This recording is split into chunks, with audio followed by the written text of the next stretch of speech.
વડોદરા જિલ્લાના વાઘોડિયા તાલુકામાં ખંધા રોડ પર આવેલી white house Punjabi and Chinese હોટલમાં ગ્રાહકોને બગડેલો ખોરાક આપવાનો મામલો સામે આવ્યો છે। ગ્રાહકોને પીરસવામાં આવેલી પનીરની સબ્જી અને મંચુરિયન દુર્ગંધયુક્ત અને બગડેલા હોવાનું સામે આવ્યું છે। ગ્રાહકે દુર્ગંધયુક્ત મંચુરિયનની ફરિયાદ કરીને હોટલના સ્ટાફ તથા માલિકને ખોરાક ખાવાનું કહ્યું, જે બાદ સ્ટાફે ભૂલ સ્વીકારી હતી। હોટલના માલિકે ખૂણે ખાંચરે રાખેલો વાસી ખોરાકનો જથ્થો જાતે નાશ કર્યો અને ભવિષ્યમાં આવી ભૂલ નહીં થાય તેવું આશ્વાસન આપ્યું હતું।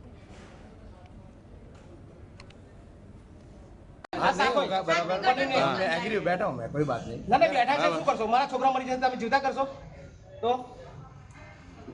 શું કરશો? શું તમે? હા એ વાત તમારે હું એગ્રી છું, હું તમને કહી એવું નહીં, તમારા કારીગરને બોલાવો। હા બોલાવો, એટલે ફૂડ કંટ્રોલને તમે બોલાવો અને તમારું જ ખાવાનું ચેક કરાવડાવો। तुम्हारा नाम શું છે? क्या नाम है? मेरा पूरा नाम क्या है? राजू राजा राम मेघवाल। ये तुम्हारा दुकान है? मेरा दुकान। ये खाना ऐसे क्यों बनाते हो? ये सबको खाना ऐसा खिलाने का? 2 बार तो जाने दिया, तीसरी बार क्या ऐसी गलती क्यों बार बार होती नहीं है? अभी नहीं हो गई गलती, अगर गलती हो गया होगा तो हम माफी मांगते हैं। माफी मांगने से क्या होगा? ये अभी कोई मर जाएगा खाना खाने से तो क्या करोगे?